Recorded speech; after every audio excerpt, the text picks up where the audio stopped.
A very good evening everyone. स्वागत करते हैं एक बार फिर से हम आपके अपने यूट्यूब चैनल कभी क्लासेस में। आज का हमारा प्रैक्टिस सेट 6 जो कि आधारित है टीचिंग एप्टीट्यूड पर। तो चलिए शुरू करते हैं आज के अपने प्रैक्टिस सेट 6 को। क्वेश्चन नंबर 25 दिया है कि समाज में सांप्रदायिक तनाव तथा दंगे नहीं हो यदि समाज सभी व्यक्ति उदार हों, सजग और सतर्क हों, कट्टर धार्मिक हों या फिर मिलजुल कर रहने वाले हों। तो यहाँ पे सही आंसर होगा आपका ऑप्शन नंबर बी, यानी कि सजग और सतर्क हों तो समाज में सांप्रदायिक तनाव और दंगे न हो। क्वेश्चन नंबर 26 दिया हुआ है कि आज के युग में भाषा अध्यापक को भी कतिपय वैज्ञानिक उपकरणों का प्रयोग, संचालन और रख रखाव आना चाहिए। क्या आप इस बात से सहमत हैं? ऑप्शन ए पूर्णतया सहमत हैं, पूर्णतया असहमत हैं या फिर आंशिक रूप से या फिर संभवतः। तो सही आंसर होगा आपका ऑप्शन नंबर ए, यानी कि आज के युग में चाहे भाषा अध्यापक, चाहे वह हिंदी हो, अंग्रेजी हो, संस्कृत हो, उसे अपने मतलब वैज्ञानिक रूप से जो भी चीज़ें हैं, चाहे वो कंप्यूटर का हो, मोबाइल का हो या जो आधुनिक चीज़ें हैं, लैब वगैरह हैं, डिजिटल बोर्ड हो, उनका उपयोग उनको करना आना चाहिए। ठीक है, अगले प्रश्न में चलते हैं। क्वेश्चन नंबर 27 दिया है कि क्या अध्यापक को स्थानीय राजनीति में सक्रिय भाग लेना चाहिए? अवश्य लेना चाहिए, नहीं लेना चाहिए, कभी कभी ही लेना चाहिए या फिर कुछ कह नहीं सकते। तो यहाँ पे 4 ऑप्शन दिए हैं और चारों के लिए जो सही आंसर होगा ऑप्शन नंबर बी, यानी कि नहीं लेना चाहिए। ठीक है, यानी एक अध्यापक को कभी भी, चाहे वह स्थानीय हो, लोकल हो या फिर स्टेट में हो या फिर सेंट्रल में हो, एक अध्यापक के रूप में आप राजनीति में सक्रिय रूप से भाग नहीं ले सकते हैं। क्वेश्चन नंबर 28 दिया हुआ है कि छात्रों के साथ संपर्क स्थापना का एक प्रमुख उपयोगी साधन है छात्रों के साथ खेलना, छात्रों के घर जाना, छात्रों को अपने घर बुलाना या फिर छात्रों को ट्यूशंस देना। तो इनमें जो सही आंसर होगा आपका ऑप्शन नंबर ए सही होगा, यानी कि छात्रों के साथ खेलना क्या है, यहाँ पर संपर्क स्थापित करने का एक सबसे उपयोगी साधन माना जाता है। क्वेश्चन नंबर 29 दिया है कि आसपास के क्षेत्रों का भ्रमण करना अध्यापक तथा छात्रों को किस बात की जानकारी देता है? पहला है प्रकृति की, दूसरा है पर्यावरण की, तीसरा स्थानीय इतिहास की और चौथा दिया है विषय वस्तु की। तो इन चारों में जो सही आंसर होगा आपका 29 का ऑप्शन नंबर सी, यानी कि स्थानीय इतिहास की जो जानकारी देता है। ठीक है, तो अगला प्रश्न है 30। क्वेश्चन नंबर 30 दिया हुआ है कि मध्यावकाश में प्रधानाध्यापक अध्यापक मंडल के बीच चाय पीने आ गए, उनके साथ अध्यापकों के किस विषय पर चर्चा करनी चाहिए? तो क्वेश्चन नंबर यहाँ पे जो दिया है उसके अनुसार 4 ऑप्शन दिए हैं, महंगाई भत्ता वृद्धि पर, राजनीतिक घटनाओं पर, शिक्षण प्रक्रिया पर या फिर विद्यालय की समस्याओं पर। तो इन चारों में जो सबसे उचित होगा वह होगा आपका ऑप्शन नंबर डी, यानी कि विद्यालयों की समस्याओं पर यहाँ पे चर्चा करना चाहिए। क्वेश्चन नंबर 31 दिया हुआ है कि अभिभावक अध्यापक संघ अध्यापक के लिए उपयोगी होते हैं क्योंकि वे अध्यापक को देते हैं क्या, राजनीतिक सूचना, सामाजिक सूचना या छात्रों से संबंधित सूचना या फिर सामान्य जानकारी। तो सही आंसर होगा कि छात्रों से संबंधित सूचनाएं देते हैं। क्वेश्चन नंबर 32 है कि मध्यावकाश में चाय पान के समय अध्यापकों में प्रायः किस विषय पर चर्चा होनी चाहिए? तो यहाँ 4 ऑप्शन दिए हैं, शिक्षण पर, सामयिक विषयों पर यानी कि जो करंट अफेयर्स हैं, या प्रधान की नीतियों पर या फिर आंदोलन करने पर। तो 32 का सही आंसर होगा कि समसामयिक विषयों पर, यानी जो करंट से संबंधित जो चीज़ें हैं उनका यहाँ पे चर्चा होना बहुत आवश्यक है। Question number 33। क्वेश्चन नंबर 31 दिया हुआ है कि यहाँ पर 33 दिया हुआ है कि अध्यापक के लिए अत्यंत ही उपयोगी है कि वह छात्रों के साथ विचार विमर्श करे, प्रधानाध्यापक से नियम पूछे, साथी अध्यापकों के साथ बातचीत करे या फिर कैंटीन जाकर चाय पिए। तो सही आंसर होगा आपका ऑप्शन नंबर ए, यानी कि छात्रों के साथ विचार विमर्श करे, यहाँ पे सही आंसर होगा। क्वेश्चन नंबर 34 दिया है कि शिक्षक में सजगता तभी रहती है जब वह अपनी सभी प्रतिभाओं के विकास का प्रयास करे और इस हेतु उसे सभी खेल खेलने चाहिए, सभी सहगामी क्रियाओं में भाग लेने चाहिए, सभी विषय पढ़ने चाहिए या फिर अपनी उन्नति करनी चाहिए। तो 34 का सही आंसर होगा आपका ऑप्शन नंबर बी, यानी कि सभी सहगामी क्रियाओं में भाग लेना चाहिए। क्वेश्चन नंबर 35 दिया है कि अध्यापक अपने छात्रों से भी बहुत कुछ सीख सकता है, क्या यह सच है, यानी सत्य है? तो हाँ सत्य है, हास्यास्पद है या फिर कभी कभी सीख सकता है या फिर शायद सीख सकते हैं। तो इनमें सही आंसर होगा आपका ऑप्शन नंबर ए, यानी कि सत्य है। Question number 36।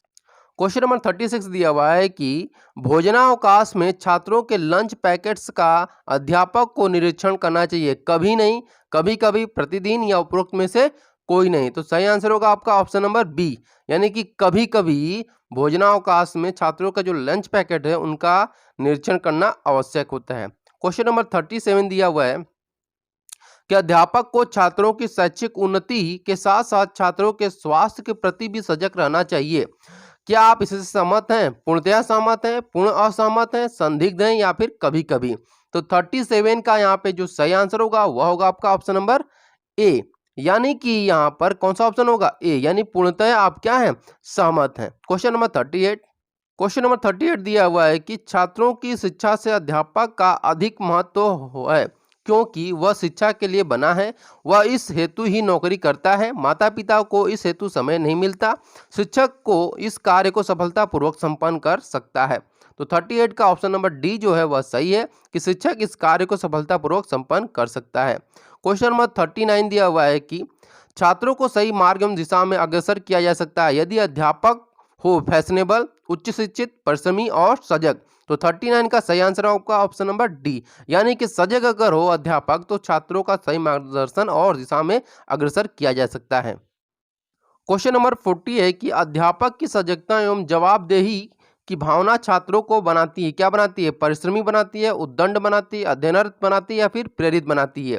तो सही आंसर होगा आपका ऑप्शन नंबर यहाँ पर सी सही होगा, यानी कि अध्ययनरत बनाती है। अध्यापक की सजगता एवं जवाबदेही की जो भावनाएं होती है उससे छात्र क्या होते हैं?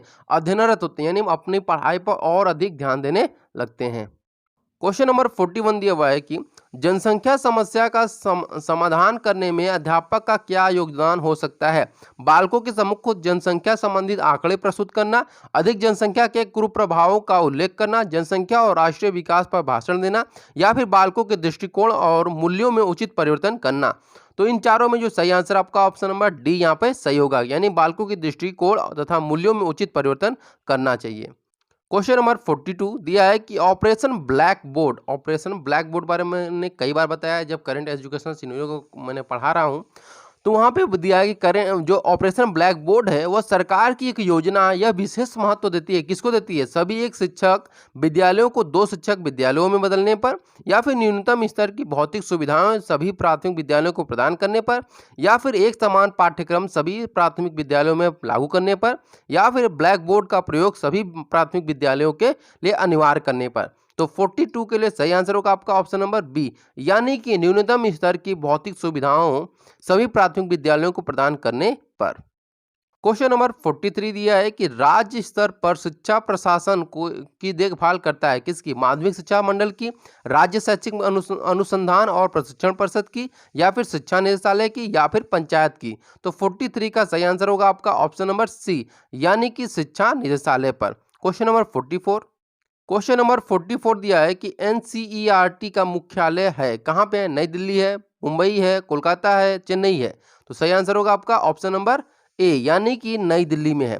क्वेश्चन नंबर 45 दिया है कि पर्यावरण शिक्षा का अर्थ है, क्या अर्थ है? पर्यावरण के बारे में जानकारी एवं कुशलता विकसित करना, पर्यावरण प्रदूषण रोकना, या फिर पर्यावरण संकट को पहचानना, या फिर पर्यावरण तकनीक का विकास करना। तो सही आंसर होगा आपका ऑप्शन नंबर ए, यानी कि यहाँ पर पर्यावरण के बारे में जानकारी एवं कुशलता विकसित करना ही क्या है? पर्यावरण शिक्षा है। क्वेश्चन नंबर 46 दिया हुआ है कि सामाजिक कल्याण का पूरा ठेका अध्यापक ने ही नहीं ले रखा है, उसके स्वयं के अपने भी दायित्व होते हैं। क्या आप इस बात से सहमत हैं? नहीं सहमत हैं, कुछ कुछ हैं, संभवतः, या फिर हाँ? तो 46 का सही आंसर होगा आपका ऑप्शन नंबर सी, यानी कि संभवतः उसके भी अपने दायित्व हैं, लेकिन एक तरह से जो अध्यापक होता है वह समाज के लिए क्या होता है? प्रेरणा होता है, ठीक है। तो ये भी माना जाता है कि अगर समाज में हमें क्या करना है कि जो कल्याण की चीज़ें हैं, जैसे कि जो स्टूडेंट हैं, अगर स्टूडेंट को सही ढंग से ना पढ़ाया जाए तो क्या होगा? हमारे देश का भविष्य खराब हो जाएगा। इस प्रकार से हम लोग कह सकते हैं कि यहाँ पे ऑप्शन नंबर सी सही है। क्वेश्चन नंबर 47 का दिया है कि छात्रों में सामाजिक चेतना विकसित की जा सकती है अध्यापक के भाषण से, विचार विमर्श से, पुस्तक पढ़ने से, या फिर समाचार पत्र पढ़ने से। सही आंसर आपका ऑप्शन नंबर बी जो है वह सही है, यानी कि विचार विमर्श करने से। क्वेश्चन नंबर 48 दिया है कि अध्यापक उन सभी साधनों से भी ज्ञान प्राप्त कर सकता है जिन्हें सामान्यतः निरर्थक समझा जाता है। तो क्या आप इस वाक्य से सहमत हैं? हाँ, संभवतः, कभी कभी या फिर नहीं। तो 48 का ऑप्शन नंबर ए जो है वह सही है, यानी हाँ। क्वेश्चन नंबर 49 दिया हुआ है कि दुर्जन व्यक्ति में भी कुछ न कुछ गुण होते हैं। अध्यापक को ऐसे व्यक्तियों के गुणों को ग्रहण कर लेना चाहिए, परंतु उसके गुणों को नहीं। यह तभी संभव है जब अध्यापक शिक्षित हो, अध्यापक परिश्रमी हो, अध्यापक सजग रहता हो या अध्यापक गुण ग्रहण करने वाला हो।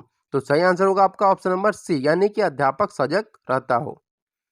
क्वेश्चन नंबर 50 दिया है कि वे ही अध्यापक सफल हो पाते हैं जिनमें जवाबदेही यानी अकाउंटेबिलिटी की भावना होती है। क्या आप इस बात से सहमत हैं? तो ऑप्शन नंबर ए नहीं, सब कुछ कुछ, अनिश्चित या फिर हाँ। तो इन चारों में जो सही आंसर होगा वह होगा आपका ऑप्शन नंबर, यहाँ पर क्या होगा, डी सही होगा। यानी कि हाँ, आप क्या हैं, बिल्कुल सहमत हैं। उम्मीद करते हैं आपको आज का सेशन अच्छा लगा होगा। अगर आपको आज का सेशन अच्छा लगा तो जरूर हमारे सेशन को लाइक करिएगा, और अगर आप हमारे चैनल पर पहली बार आए हैं तो जरूर हमारे चैनल को सब्सक्राइब कर लीजिए। Thank you so much for watching this video.